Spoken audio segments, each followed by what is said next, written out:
시청자 여러분 안녕하십니까. 생방송 심층 토론입니다. 지난주 6월 13일에 우리 지역의 일꾼을 뽑는 지방선거가 있었습니다. 전국 지역의 투표율은 65.3%에 이를 정도로 많은 분들이 투표에 참여를 해주셨습니다. 그만큼 후보자 그리고 당선인에 거는 기대가 크다는 뜻이겠죠. 오늘 생방송 심층 토론에서는 4곳의 자치단체장을 모시고 당선 소감과 또 민선 7개 시정과 군정을 어떻게 이끌 것인지에 대한 계획을 들어보도록 하겠습니다. 바로 정읍, 군산, 남원, 완주가 되겠습니다. 시청자 여러분께서도 방송에 의견을 주실 수 있겠습니다. 여러분께서 주신 의견은 실시간으로 전해드리겠습니다. 그럼 4곳의 자치단체장 당선인을 소개해드리겠습니다. 먼저 군산시장 당선인이죠. 강임중 당선인 나오셨습니다. 어서 오십시오. 안녕하세요. 군산시장 당선인 강임준입니다. 네, 다음은 정읍시장 당선인 유진섭 당선인 어서 오십시오. 예, 정읍 시민 여러분 안녕하십니까? 정읍시장 당선인 유진석입니다. 네, 다음은 이환주 남원시장 당선인 어서 오십시오. 네, 안녕하세요. 남원시장 당선인 이환주입니다. 예, 그리고 완주군수의 박성일 당선인 나오셨습니다. 안녕하세요. 완주군 군수 당선인 박성일입니다. 네, 네 분의 표정을 보셨죠? 당선인의 표정입니다. 앞으로 이렇게 활짝 웃는 모습으로 4년간 시정과 군정을 이끌 당선인이 되겠습니다. 기쁜 마음에 당선 소감을 듣기 전에 먼저 우리 저 군산에서는 유흥주점에 대형 화재가 있었습니다. 그 피해자 그리고 유가족들에 대한 이야기를 하지 않을 수 없고 다시 한번 안전에 대한 이야기를 하지 않을 수 없어서 먼저 당선인으로서 강임준 당선인 책임과 또 앞으로의 이 대안을 마련해야 된다는 그런 생각을 갖고 나오셨을 것 같아서 먼저 그 말씀부터 좀 들어보도록 하겠습니다. 예, 군산 화재 사고로 인해서 유명을 달리하신 분들에게 심심한 애도를 표하고요. 그 유가족 분들에게도 위로 말씀을 전해드립니다. 저는 사실 그 당선이라고 확정이라고 했을 때에 기쁨의 눈물이 나오는 순간 오버랩 뛰는 것이 하나가 있었습니다. 군산 GM 자동차 노동자 집회에서 엄마와 딸이 나와서 우리 아빠 일하게 해달라고 눈물로 호소를 하는 장면이 떠올랐습니다. 저는 그때 그 자리에서 굳게 다짐한 것이 있었습니다. 저런 눈물 반드시 보이지 않게 하겠다.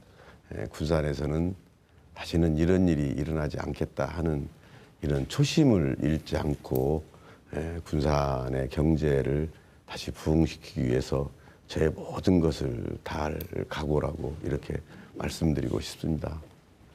네, 역시 당선의 기쁨 앞서서 군산이 처한 환경을 먼저 걱정하는 당선인의 소감이었습니다.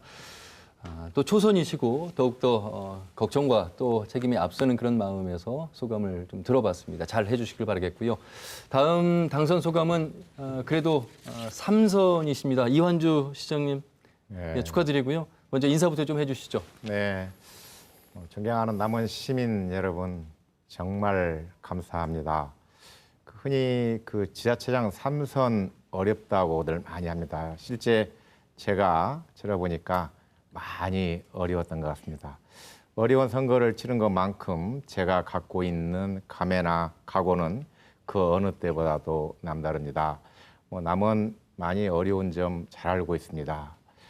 너무 서두르지도 않고 그렇다고 해서 너무 나태하지도 않고 우리 남원의 미래를 생각하면서 한 걸음 한 걸음 뚜벅뚜벅 그리고 소신 있게 걸어가면서 우리 남원 시민들의 그런 바람을 꼭 채워드리는 그런 시장이 되겠습니다. 예, 다음은 완주의 박성일 당선인 소감 인사 듣겠습니다. 예, 4년 전과 같이 이번에 우리 완주 국민들께서 압도적인 지지와 성원을 보내주셔서 정말 깊이 감사드립니다. 개인적으로는 그 높은 지지율을 주셔서 기쁘기는 한데 또 그만큼 어깨가 무겁습니다. 국민 여러분께서 앞으로 4년간 더 열심히 잘 하라는 그런 명령으로 알고 우리 국민을 위해서 정말 열심히 잘 하겠습니다. 네. 다음은 초선에 성공한 정읍의 유진섭 당선인 인사와 소감 듣겠습니다. 먼저 군산의 화재로 많은 슬픔이 있는 강현진 군산 시장 당선인과 또 군산 시민들께 애도를 먼저 표합니다. 꼭 선거 지난 지 일주일 됐습니다. 그때의 한의와 감동, 그것이 일주일을 이어가고는 있습니다. 하지만 7개월의 장기간 선거를 준비하면서 심신은 많이 지쳐 있는 건 사실입니다.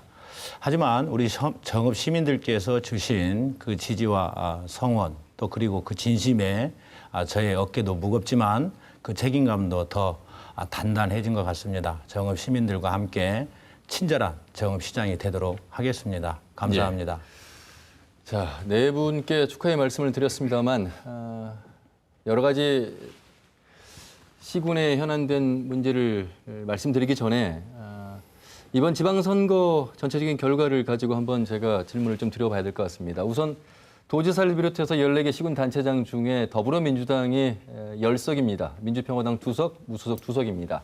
자, 더불어민주당이 잘해서 이 네 분의 당선에 어떤 영향을 미쳤다고 생각하시는 부분도 있고 역시 문재인 정부의 지지율 이런 부분과 아울러서 더불어민주당으로서 더 여당으로서 그 지방자치단체장으로서 해야 될 더 책무 그리고 중앙과의 가교 역할 이런 부분들에 대해서 키우는 기대가 더 클 것 같아서 먼저 삼선이신 이완주 시장님부터 좀 말씀해 주시죠.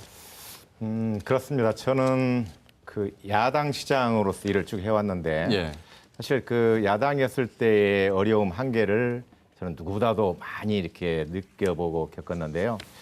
이번에 저희 그 남원에도 여러 가지 현안이 있습니다. 근데 그 현안들이 우리의 힘만으로는 하기가 어려운 또 실질적인 것도 그런 측면이 많이 있는데 이번 선거 때 아마도 많은 시민들 유권자가 이제 그 더불어민주당 힘 있는 문재인 정부와 같이 일할 수 있는 시장을 선택한 것은 예. 아마도 그런 면에 많은 기대를 갖고 있다는 것을 저는 잘 알고 있고요. 또 실제 그렇게 할 준비를 하고 있습니다. 그래서 뒤에 나오겠습니다만은 국립의과대학 문제라든지 네네.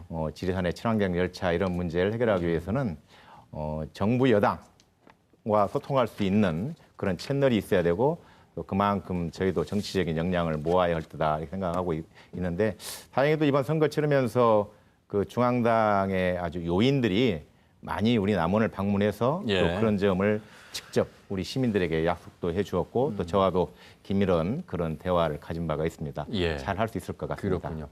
그리고 이제 완주의 박성일 당선인께서는 사실 4년 전 무소속으로 출마를 하셨다가 민주당에 이제 입당을 하셨고 이번에 민주당 후보로서 예. 재선에 성공을 하셨습니다. 예. 그런 상황을 좀 스스로 평가를 좀 하신다면 어떻겠습니까? 예, 뭐 4년 전 무소속으로 나왔을 때 비해서는 이번 선거가 상대적으로 뭐 덜 어려웠습니다만 예. 선거라는 게 우리 주민의 마음을 얻는 것이기 때문에 뭐 어렵기는 똑같습니다. 다행히 특히 또 우리 완주는 이번에 네거티브가 아주 심했습니다. 그럼에도 불구하고 우리 국민들께서 현명한 이렇게 판단을 해주셔서 역시 우리 완주 국민은 좀 다르구나 이렇게 생각하면서 감사하게 생각하고 있습니다. 예. 저도 이제 여당 군수로서 또 많은 국민들께서 문재인 정부의 성공과 또 여당 군수로서 많은 국가 예산이나 이런 부분들을 얻을 걸 기대를 하고 많은 또 지지를 또 보내주신 것으로 알고 있습니다. 예.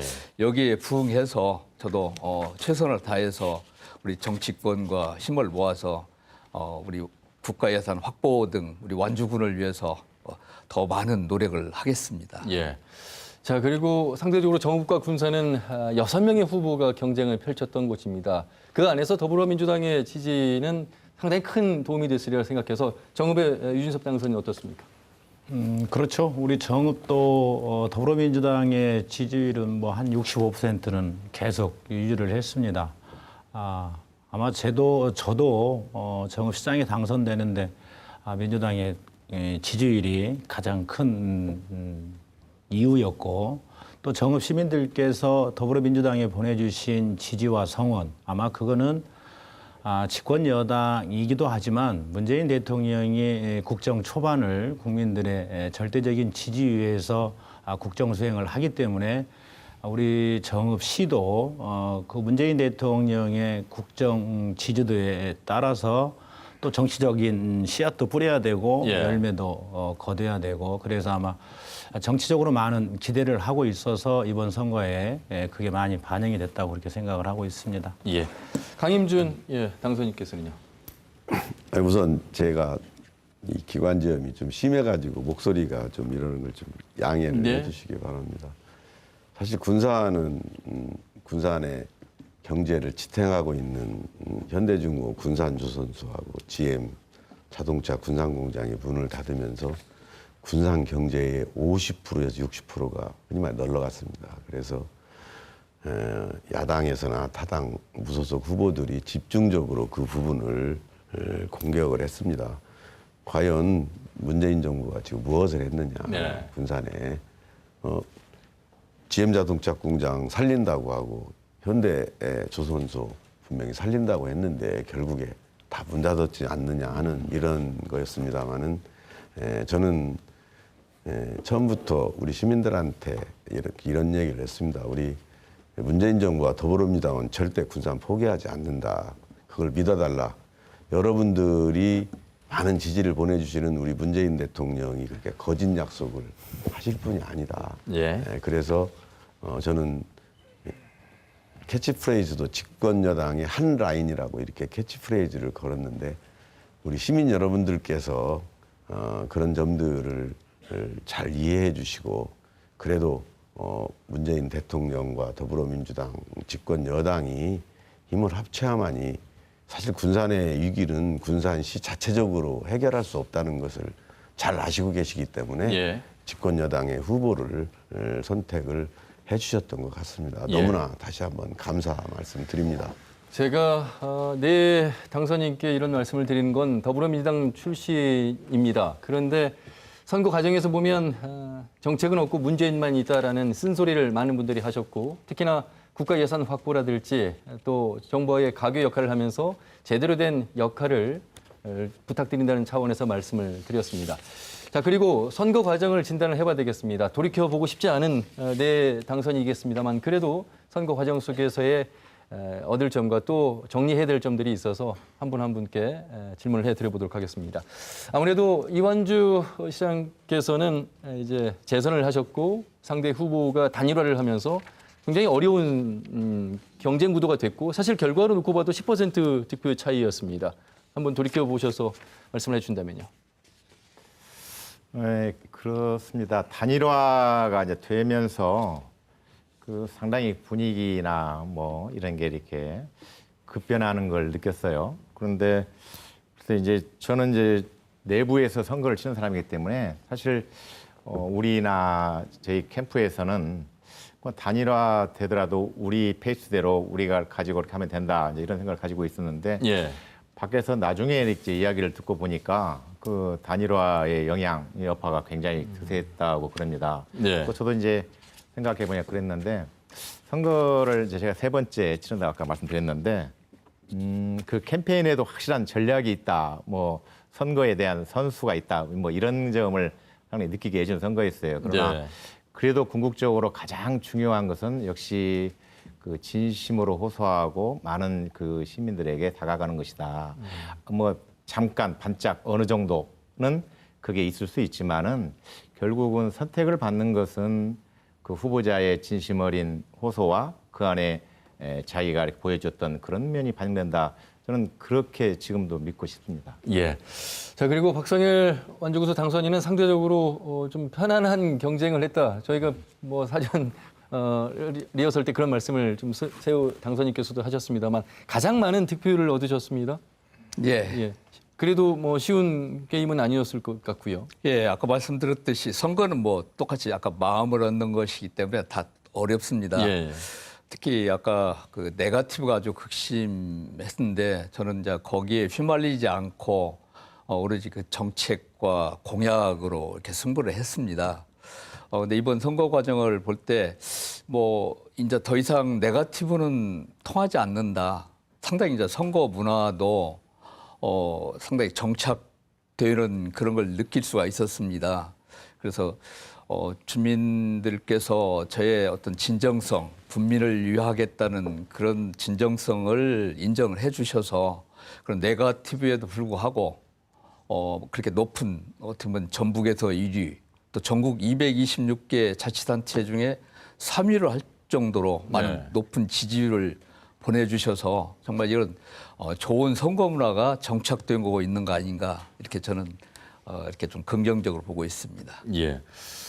군산 같은 경우는 계속 이제 경제적으로 산업적으로 어려운 상황 속에서 각 후보들 간에 그 어떻게 하면 GM을 살리면서 군산 경제를 살릴 것인가 이런 부분에 대한 논의가 가장 뜨거웠던 곳이었고 그런 면에서 네거티브 사실 뭐 현역이 3선으로 이제 연임 제한이 되어서 무주공산이 된 곳이어서 그 어떤 어려움은 그렇게 크지는 않으셨을 것 같다는 생각이 드는데요.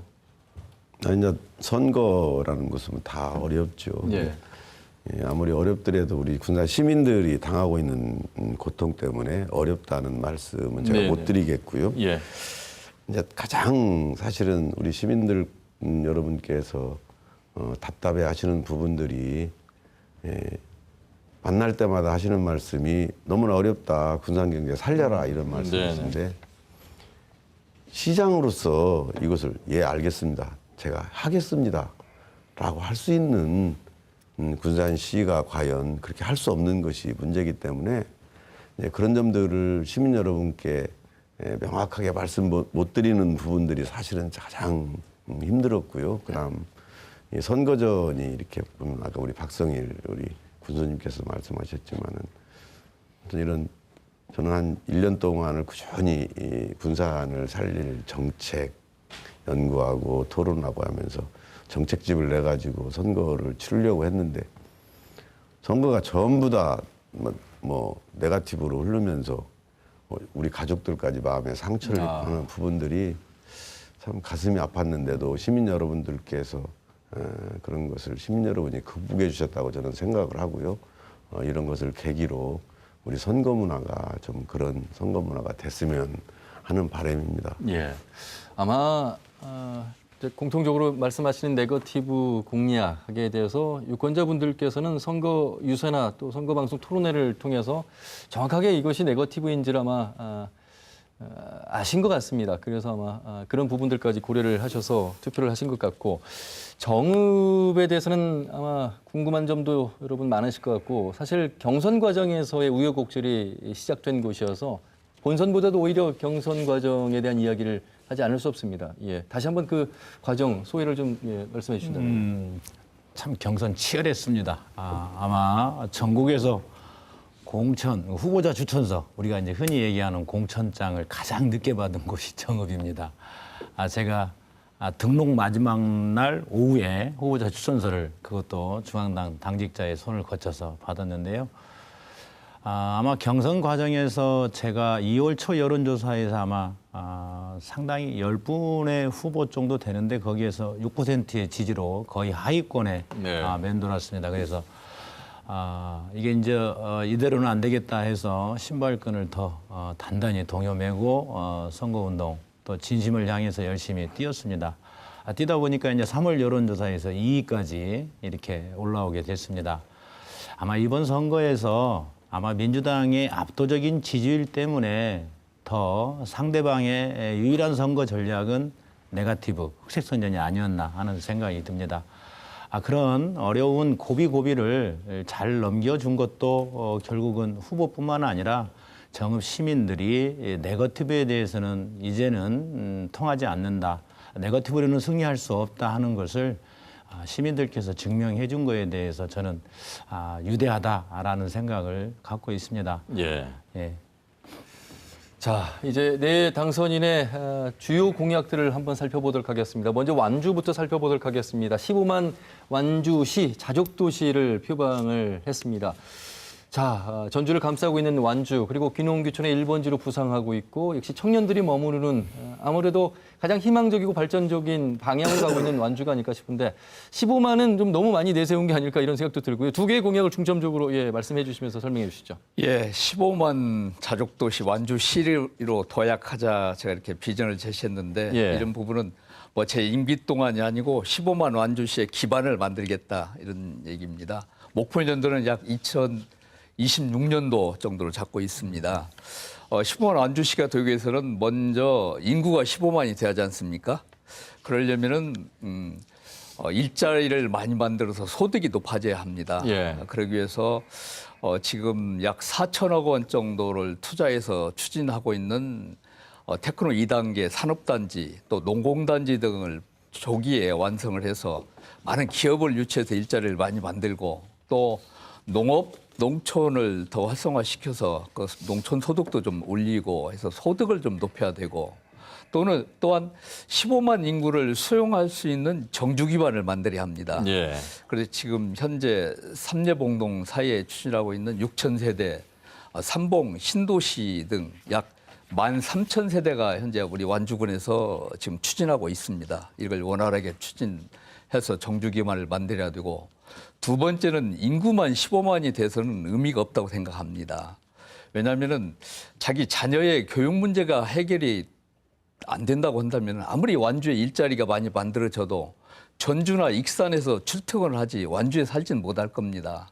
그래서 저는 삶의 질도 같이 높아져야 한다고 생각합니다. 그래서 교육, 문화, 환경, 복지 등 전반적인 삶의 질 같이 높여서 자족도시를 만들겠습니다. 예. 15만 자족도시를 소개할 때 옆에 계신 이완주 시장님의 표정이 약간 뜨끔했습니다. 오히려 완주보다도 인구가 지금 줄어들고 있는 그런 상황에서 가장 큰 숙제이기도 하겠고요. 물론 비단 남원만의 문제는 아니겠습니다만 남원은 역시 서남대 폐기 후에 국공립의료대학의 지정부터 시작해서 현안들이 많아서요. 중점적으로 좀 들어보도록 하겠습니다. 방금 말씀하셨지만은 그 인구를 늘리는 것은 사실은 여러 가지 복합적인 그런 요인이 다 같이 작용을 한다고 봐야 될 거예요. 예. 그중 하나가 그 교육에 관한 문제라고 그렇죠. 생각을 합니다.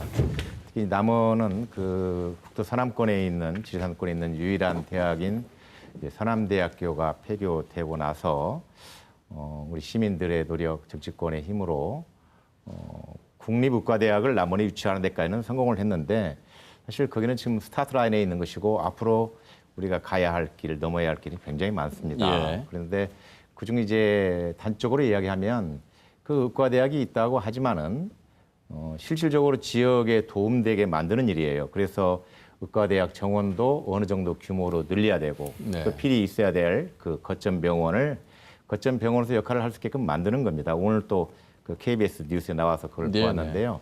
근데 이제 이런 문제를 풀어가기 위해서 좀 전에 말씀드린 것처럼 우선 우리 내부적으로 어떤 시민들의 합일된 의견을 만드는 것도 중요하고 또 이어서 그런 것을 달성시키기 위해서는 뭐 여러 가지 분야에서 노력을 해야 될 거예요. 정치권, 또 논리, 행정, 다른 데하고 비교 우위에 있다는 점 강조하고. 예. 그래서 저는 우선은 지금 현안 중에 현안이 역시 그 국립공공의과대학을 제대로 빠른 시일 내에 적정한 규모로 여기 안착시키는 것이다. 이렇게 생각을 하고 제가 이제 오늘 또 하시는 세종시를 다녀왔습니다만은 앞으로 그런 문제에 대해서 보다 더 적극적으로 그리고 중점적으로 대응해 나가고 앞으로 파헤쳐 나갈 계획입니다. 예. 지리산 중심의 관광도 지금 준비하고 맞습니다. 계시겠잖아요. 사실은 이제 지리산의 시대가 이제 왔다고 생각해요. 과거에 이제 꼭 뭐 비교해서 이야기하자면 뭐 설악산의 시대나 한라산의 시대였다면 저는 틀림없이 이제 그 지리산의 시대가 오고 있다. 그러면 저희가 준비를 해야 되는데 예. 우리 남원이 하고 있는 것 중에 그 친환경 전기열차 사업을 진행 중에 있습니다. 아마도 그 친환경 전기열차 사업이 우리의 계획대로 진행된다고 하면 우리가 보았던 스위스의 융프라우나 뭐 일본의 후지산이나 이런 데 못지않게 얼마든지 우리 더 많은 관광객을 유치할 수 있고 또 관광에 발전시킬 수 있는 그런 비전이 있는 사업인데 예. 처음으로 우리 남원에서 하는 것이고 국가에서도 이걸 할 수 있는 사전에 체제나 이런 게 준비 안 돼 있기 때문에 다소 좀 더디게 진행되고 있습니다만은 앞으로 4년 동안이 그것을 확실하게 성공시키느냐, 여기 정착을 시키느냐를 가늠하는 아주 중요한 시기라고 생각해서 제가 첫 번째 아까 말씀드린 국공립의과대학 지산 친환경 전기열차 이 부분에 대해서는 확실히 제 임기 동안에 예. 자리 잡도록 그렇게 노력을 하겠습니다. 예. 자, 이제 두 분에 비해서 이제 시작하시는 정읍과 군산 당선인이신데 정읍 먼저 이제 들어보겠습니다. 예산 1조 원 시대와 정읍의 경제 성장을 가장 중점적 공약으로 좀 내거셨습니다. 예. 구체적인 내용 들어보겠습니다. 우리 이제 올해 정읍시 예산은 약 7,400억 정도 됩니다. 예산 1조 원 시대의 필요성은 시민 모두가 공감하고 있는 거고요. 또 예산 1조 원의 시대가 제 임기 중에 그렇게 어려운 일은 아니라는 확신에서 공약을 했습니다. 정읍시는 경제의 절벽, 또 인구의 절벽, 또 그로 인해서 희망의 절벽까지 함께 삼중고를 겪고 있습니다. 하지만 이 모든 것을 동시에 해결하기에는 상당히 어렵습니다. 우리 정읍같이 도농복합도시에서 충분한 공공재를 다 갖추기에는 현실적으로 여러 가지 제약이 많습니다. 우리 정읍시는 당연히 그중에서 꼭 필요한 부분에 대한 선택과 집중이 필요하고요. 또 나머지에 대해서는 보완제의 성격으로 이루어야 된다고 생각을 합니다. 우리 정읍시는 지금 김현미 국토부 장관과 협의 중에 있습니다. 국가산업단지를 유치하려고 합니다. 거기에 첨단 의료 또 정밀과학기기, 생명이든 농생명하고 관련해서 지금까지 공급되지 못한 양질의 일자리 그리고 그런 기업을 유치해서 정읍에 경제에 활력을 넣고자 하는 게 저의 개인적인 생각입니다. 예. 정읍 출신의 김현미 국토교통부 장관과의 연결을 통해서 더 많은 일을 하시겠다는 말씀까지 강조를 해주셨고 군산은 역시 군산제를 어떻게 활성화할 것인가와 더불어서 신재생에너지 일자리 창출을 강조를 하셨네요. 예. 우선 최우선적인 것이 이제 우리 GM자동차 문제입니다. 그런데 사실은 군산 GM자동차 군산공장을 미래 자동차 산업인 전기차 생산 기지로 만든다면 이것은 군산으로서는 아주 최선의 방안이 될 텐데요. 이것은 GM이 전기차 생산 기지로 만들든 또 매각을 해서 다른 업체가 전기차 생산 기지를 만들든 이것은 시간이 좀 소요되는 산업이고요. 우리 사회자님 말씀하신 것처럼 새로운 성장 산업으로 신재생 에너지를 저는 군산을 새로운 성장 동력으로 삼으려고 하는데 이것이 군산 경제를 뒷받침하기까지에는 시간도 이것도 역시 좀 걸리는 문제이기 때문에 우선 당장 10,000명 이상의 말하자면 그런 우리 실직된 우리 노동자들의 삶, 우리 군산 시민들의 삶이 우선 당장 시급하거든요. 그래서 위탁 생산도 가능한가를 타진을 해서 우리 중앙정부와 전라북도와 그리고 우리 노동자들과 우리 시민사회들이 힘을 합쳐서 그런 부분까지도 그건 즉시 재가동을 할 수 있는 방안이기 때문에 그런까지도 노력을 하려고 하고 있습니다. 예. 자, 공통 질문을 드리기 전에요. 이완주 당선인과 박성일 당선인께는 따로 질문을 한번 드려보도록 하겠습니다. 지방자치 시대에 벌써 20여 년이 돼가고 있습니다. 재선과 이제 3선을 시작하는 입장에서 지방자치단체장의 어떤 역할, 특히 이런 점은 중점을 뒀으면 좋겠다라는 부분들이 있을 것 같습니다. 그리고 한계도 역시 있을 것 같고요. 여러 가지 국책 사업을 진행하는 데 있어서는 그런 부분에 있어서 조언도 좀 해주시고 느낀 점을 좀 말씀해 주시면 좋을 것 같습니다. 조언까지는 아니지만 사실 그 우리나라의 지방자치가 그 절름발이 지방자치라고 생각해요. 말은 자치인데 자치가 되기 위해서는 가장 중요한 것이 역시 그 재정권입니다. 예. 아들이 재금 나기 위해서는 자기 스스로 독립할 수 있을 만큼 자기 생활 경제력이 있어야 재금 날 수 있듯이 우리나라의 지방자치를 하기 위해서는 재정권인데 이게 이제 국가에서 헌법을 개정해서 만든다라고 하지만은 지금 같은 상황이 빠른 시일 내에 바뀌거나 그러진 않을 거예요. 그렇다고 보면 어떤 그 자치단체장인지 얼마만큼 많은 밖으로부터 국가 예산을 재원을 확보하느냐 이게 정말로 중요한 덕목입니다. 단적으로 어떤 단체장의 역량이 잘 발휘되었느냐를 평가할 때 저는 그분이 얼마만큼 예산을 밖으로부터 확보를 했느냐 이렇게 봐도 틀림없을 것 같고요. 그리고 이제 어떤 경쟁적인 요소를 보게 되면 제가 했던 경험으로는 역시 그 자치단체장의 자기 관리가 정말 중요하다고 생각합니다. 예. 자기가 모범을 보이지 않고 자기가 청렴하지 않고 뭐 그 많은 그 직원들을 앞에 리드할 수 없는 것일 테니까요. 그렇겠군요. 그리고 이제 역시 그 이제 세 번째 생각하는 것은 자기의 어떤 아이디어, 창의적인 것, 그 다음에 이제 확신을 갖고 통찰력이 갖고 비전을 마련했을 때 뭐 여러 가지 다양한 의견들이 있고 비난의 소리도 그렇죠. 있을 수밖에 없거든요. 예. 근데 그랬을 때 자기가 흔들리지 않고 그 비전을 향해서 목표를 향해서 이렇게 밀어붙일 수 있는 뭐 뚝심, 추진력 뭐 이런 게 지금 지나고 나서 제가 생각해 볼 때 역시 필요한 그 덕목이 아니겠느냐 이렇게 생각을 해봅니다. 예. 이완주 당선인과 박선일 당선인은 오랫동안 도에서 행정 경력을 갖고 계신 분으로서 특히나 자치단체장이 새로운 길일 수도 있겠습니다만 역시 재선과 이제 3선에 성공을 하셨습니다. 박성일 당선인께서는 어떤 말씀을 좀 해주시고 싶으신지요? 예, 저도 뭐 똑같이 그 재정의 어려움 이런 그래서 앞으로 방향은 역시 그 분권, 자치 이 방향이 꼭 이루어져야 한다고 생각합니다. 예. 이런 걸 전제로 해서 현 상황에서 어떻게 하나라도 도 예산이나 국가 예산을 많이 확보를 해 오느냐 이게 굉장히 그 자치단체 장으로서는 굉장히 중요한 거라고 생각합니다. 예. 그러려면은 뭐 우리 정치권이나 또 주위 인맥 뭐 다 활용해서 이렇게 입체적인 그 예산 활동을 해야 할 것 같고요.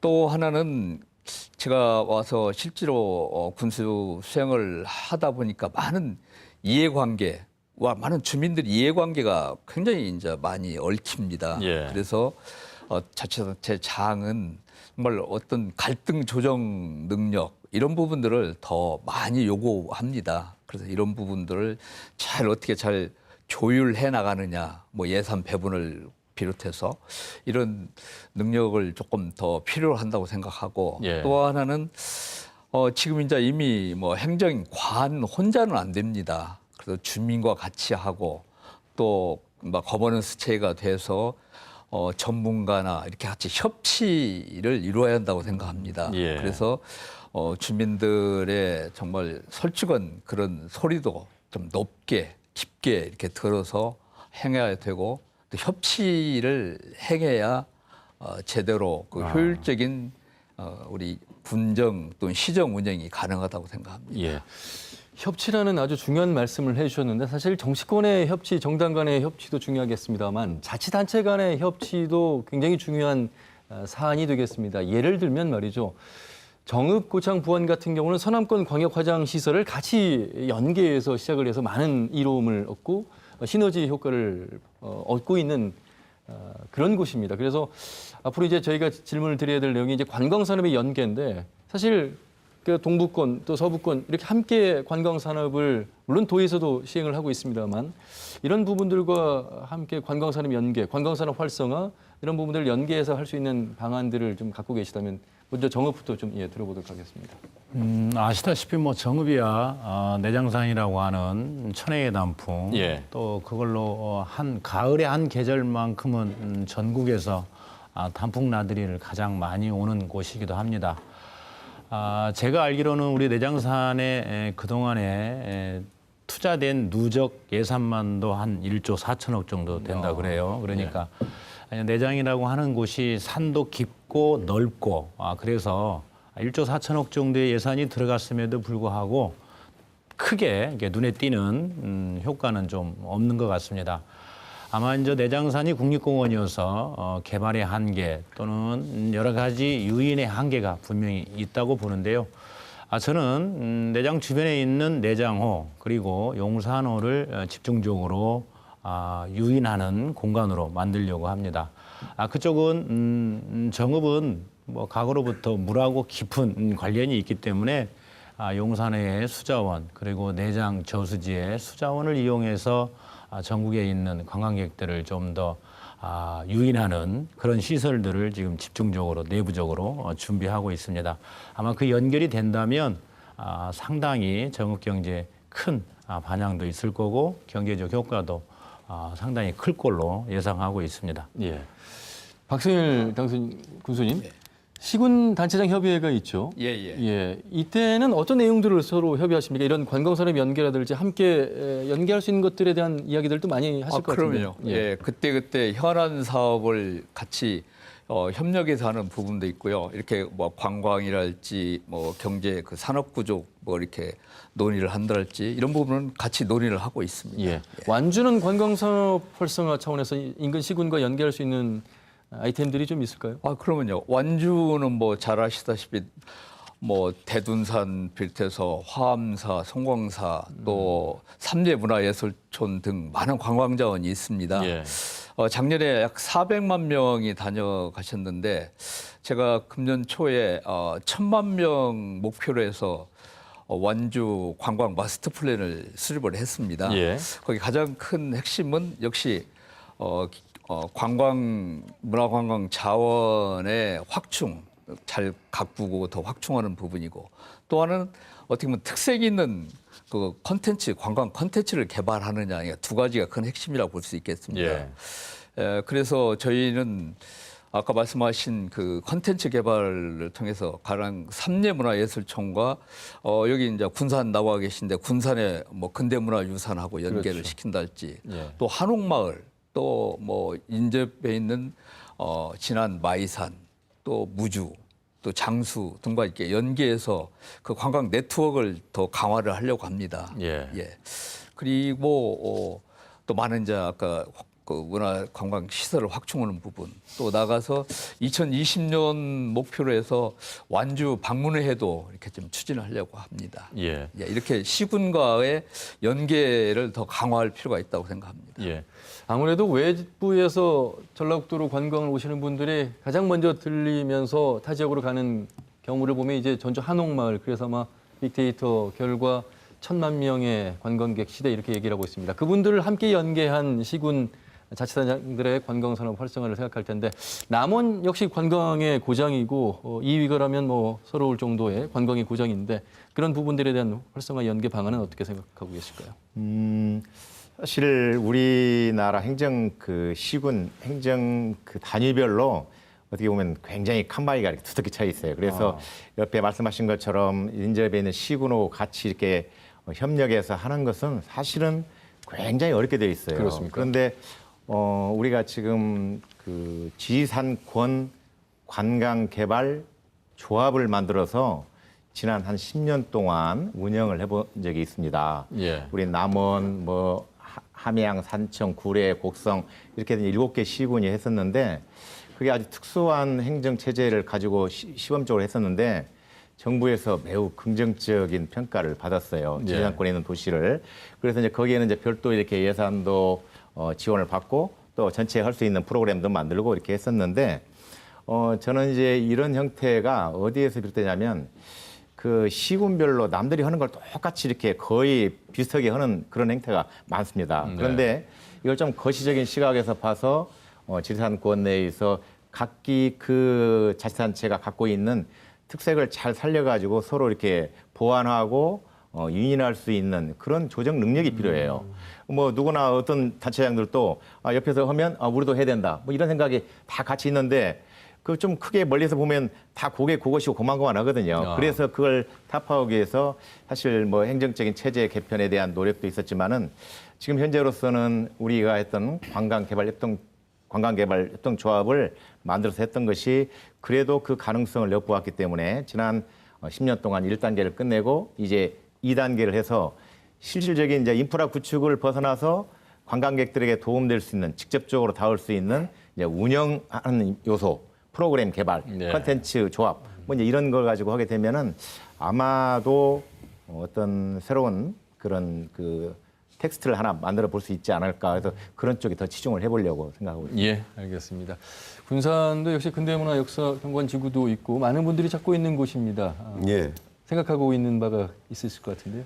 예, 사실 이 앞에서도 우리 이완주 시장님이랑 말씀하셨지만은 이 협조를 하는 것들이 상당 부분 힘든 것 같아요. 같이 연계해서. 그런데 사실 전라북도 관광의 가장 큰 문제점을 우선 살펴보면은 이제 우리 군산 같은 경우에도 마찬가지인데 머무르는 곳이 아니고 지나가는 관광이 되다 보니까 실질적으로 지역의 소득은 많이 없다는 것이 지금 통계거든요. 그래서 이분들이 머물고 가는 관광지로 만들어야 되는데 사실은 관광산업이라는 것이 옛날처럼 대규모 관광 인프라 막 투자해서 막 호텔 짓고 뭐 짓고 이렇게 해서 하는 관광산업은 이제 거의 사양길에 접어들었고요.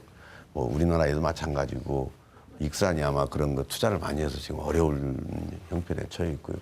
대표적인데 뭐 경주 뭐 이런 데도 마찬가지입니다. 그래서 이제 시민 주도형의 관광산업, 그 우리나라 성공 모델도 많고 외국에서처럼 그 동네 주민들이 돈을 소득을 올리는 시민 주도형 관광, 예를 들어서 음식업이랄지 숙박업이랄지 뭐 여러 가지 이런 것들을 그 지역 주민들이 자기 소득을 올리는 관광 산업으로 만들어야 되면은 이게 우리 지역에 떨어지는 부가가치도 높은 것이고요. 더욱이 군산은 전에는 뭐 그냥 새만금 그냥 쭉 와서 지나가고 근대역사 박물관 한 2시간, 1시간 정도 보고 이성당 가서 빵 한 봉지 사들고 저희 짬뽕 한 그릇 먹고 이렇게 가면 끝이었는데 이제는 우리 고군산 군도에 도로가 연결이 됐기 때문에 1박 2일 코스로 말하자면 앞에서 말씀드린 것처럼 우리 주민들이 주도하는 관광 개발을 하면은 이제 머물고 가는 관광지가 될 거라고 생각을 하고요. 이렇게 되면은 인접해 있는 이 부안 김제와 함께 여러 가지 좋은 방안은 나올 것으로 생각을 합니다.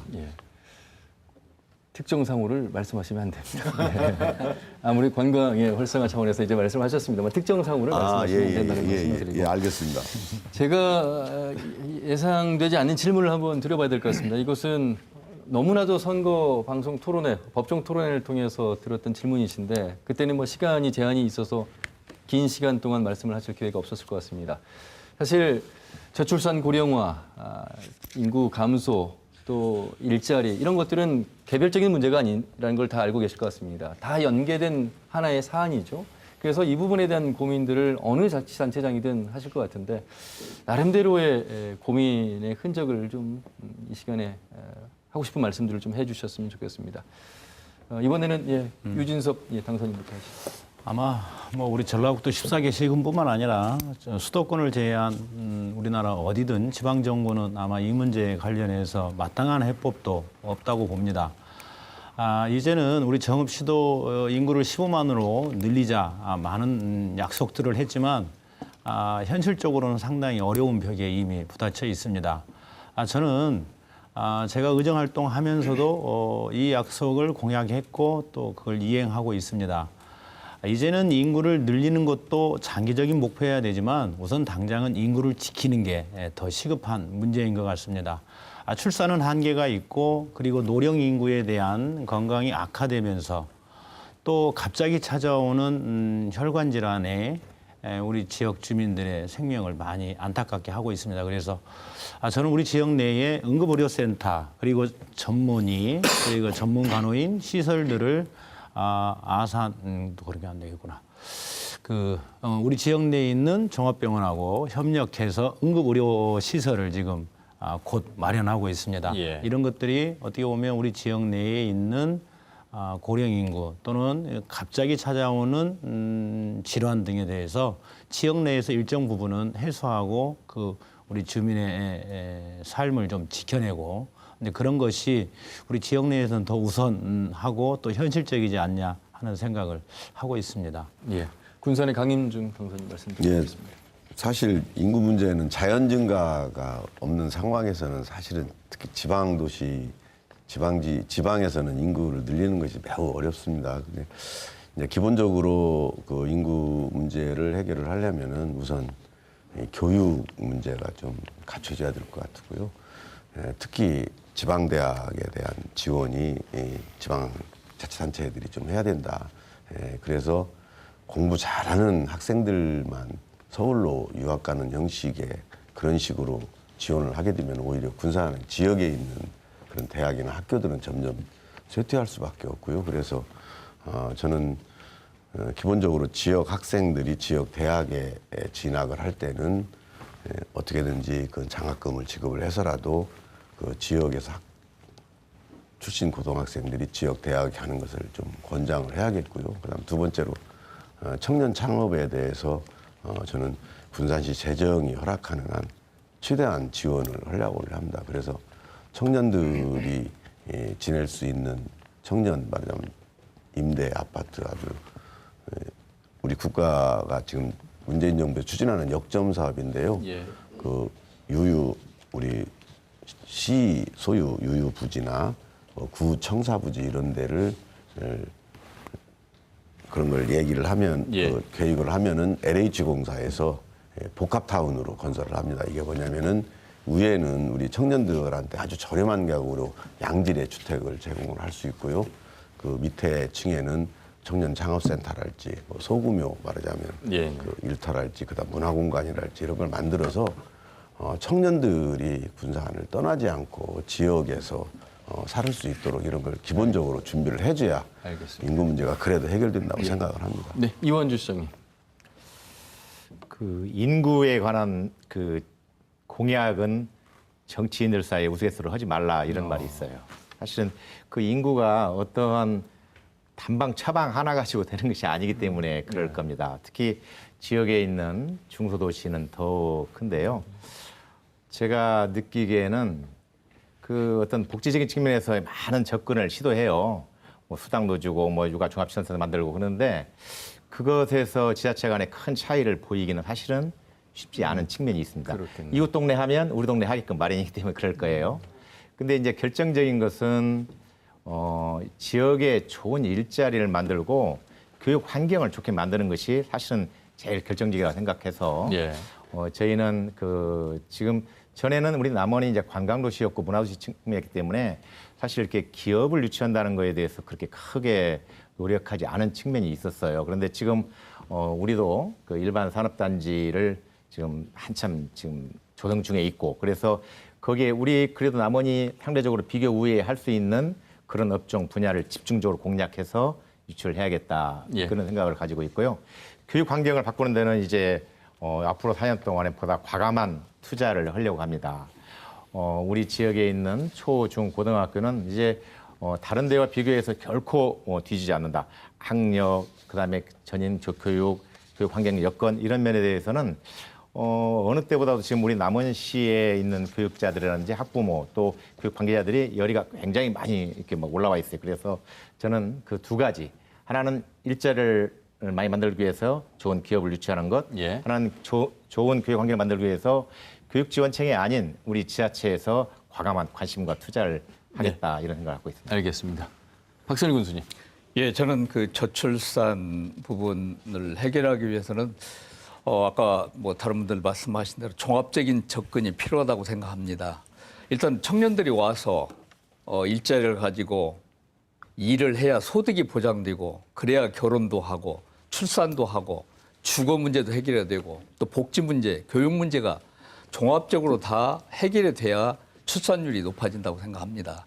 그래서 가장 먼저는 일자리를 만들어서 역시 소득을 보장해야 되고 예. 또 청년들이 또 결혼해서 아이들 문제, 거주 문제, 그래서 임대 아파트, 싼 임대 아파트나 이런 부분들이 또 주거 문제를 해결해야 되고 또 출산할 때 출산 지원도 좀 필요하고 특히 육아, 일과 가정이 양립할 수 있는 그런 문화가 필요하다고 생각합니다. 예. 그래서 아이 돌봄 문제랄지 이런 부분 또 아까 교육 다 가장 중요한 또 교육 문제랄지 이렇게 종합적인 대책이 같이 이루어져야 한다고 생각합니다. 예. 자, 네 분의 말씀으로 민선 7기를 어떻게 이끌 것인지 시정과 군정에 대한 공약과 포부도 들어봤습니다. 이제 마무리 발언 시간을 드리겠습니다. 1분 정도 시간을 드리겠습니다. 가장 핵심적으로 하고 싶은 각오를 좀 해주시면 되겠습니다. 역시 순서대로 유진섭 선생님 해주시죠. 지금 정읍이 처해 있는 위기 상황은 가장 큰 문제는 경제적 고통입니다.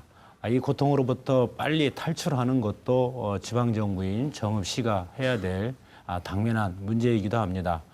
정읍은 도시와 농촌이 병합되어 있는 지역입니다. 그래서 도시경제와 농촌경제의 균형이 또 필요하기도 합니다. 농촌은 농촌대로 어려움을 호소하고 또 시내 경제는 시내 경제대로 그 고통을 함께 호소하고 있습니다. 제가 정읍시장에 당선돼서 하고자 하는 일도 정읍의 경제 문제를 최우선으로 하고자 합니다. 그래서 예산 1조 원 시대를 만들어서 정읍의 경제 문제를 반드시 해결하도록 하겠습니다. 네, 군산의 강임준 당선인 말씀 듣겠습니다. 예, 선거운동 기간 내내 우리 시민 여러분들께서 가장 많이 하신 말씀이 너무 힘들다. 군산 경제 꼭 살려라 하는 말씀이셨습니다. 이러는 가운데서도 우리 시민 여러분께서 압도적인 성원을 보내주신 것은 시민들이 저에게 내린 군산 경제 살리라는 그런 준엄한 명령이라는 것을 잘 알고 있습니다. 항상 우리 어려울 때 손을 꼭 잡고 놓지 않는 우리 군산 시정이 될 수 있도록 열심히 노력을 하겠습니다. 다시 한번 감사의 인사를 드립니다. 감사합니다. 예. 이완주 시장님과 박선일 군수님은 좀 길게 말씀하셔야 될 것 같습니다. 예. 예. 민선 5기 재보궐 선거에 들어와서 6기를 거쳐서 6년 이제 8개월이 되었습니다. 우리가 한 50년, 60년 정도를 발전하지 못하고 침체의 길을 걸어왔다 이렇게 볼 수 있거든요. 적어도 예. 인구 지표로 볼 때는 그러할 것 같은데요. 근데 그런 것을 이렇게 방향을 전환시켜 가서 새롭게 발전의 전기를 만드는 일이 그렇게 간단하게 짧은 시간 내에 이루어지지는 않을 겁니다. 어떠한 경우는 그런 것을 압축시키기 위해서 우리가 더 많이 노력을 해야 되는데 저는 분명 우리 남원이 가지고 있는 우수한 자연 환경 또 물려받은 그런 인문 환경 이런 것들을 잘 살려서 지금 조금 더 허리띠 졸라매고 지금 더 확신을 가지고 같이 노력한다고 하면 저는 확신을 갖고 이제 남원은 정체의 끝을 보이고 반등할 수 있는 그런 기회가 온다. 그건 좀 더 멀리 봐야 되고 조금 더 기다릴 줄 알아야 된다 생각했는데 제가 이제 4년 동안에 그런 확신을 우리 시민들과 나누고자 합니다. 우리가 하고자 하는 그런 사업이 잘 진행됐을 때 예. 저는 반드시 이룰 수 있을 거라 생각하고 흔히 말하는 이제 3선 시장인데 예. 3선이 이제 남은 시장으로서는 이제 마지막입니다. 그래서 제가 개인적으로 각오도 정말로 3선을 만들었더니 예. 뭔가 다르다. 지금까지 이러는 데 있어서 시행착오도 없이 훨씬 능률도 오르고 또 본인은 더욱더 섬기면서 예. 낮은 자세로 일을 해서 역시 3선이 지역에 필요하다. 이런 생각이 알겠습니다. 들 수 있도록 예. 제가 혼신의 역량을 다 하도록 하겠습니다. 네, 고맙습니다. 박성일 군수님. 예, 저는 개인적으로는 지난 4년간 매니페스토 공약 이행률이 97.5%로 전국에서 가장 약속을 잘 지킨 군수다 이런 평가를 받았습니다. 그런데 민선 7기는 100% 다 지킬 수 있도록 더 노력하겠다는 개인적인 그런 각오고요. 그리고 우리 완주는 지금 완주만 잘 나가고 있다 이럴 정도로 많은 지금 역량이 넘치고 있습니다. 예. 그래서 이런 우리 군민의 열망과 역량을 모아서 15만 자족도시 완주시의 기반을 꼭 만들도록 하겠습니다. 예. 예, 군민 소득도 지금보다 더 높이고 또 삶의 질도 더 올려서 우리 군민 모두가 행복한 행복 알겠습니다. 으뜸 완주, 예. 15만 완주시를 꼭 만들어내겠습니다. 예. 지금의 마음가짐으로 초지일관 4년을 잘 이끌어 주시길 바라겠습니다. 네 분 말씀 잘 들었습니다. 고맙습니다. 네. 자, 여러분, 내가 뽑은 후보, 내가 뽑지 않는 후보는 투표까지의 과정입니다. 이제는 개표가 됐고 결과가 나왔습니다. 이제 이 시장 군수들이 잘 할 수 있도록 많은 지지와 관심 그리고 격려를 해주신 일만 남았다고 말씀을 드리고 싶습니다. 당선인 만나는 시간은 다음 주 수요일 밤에도 이어집니다. 함께해 주신 여러분 고맙습니다.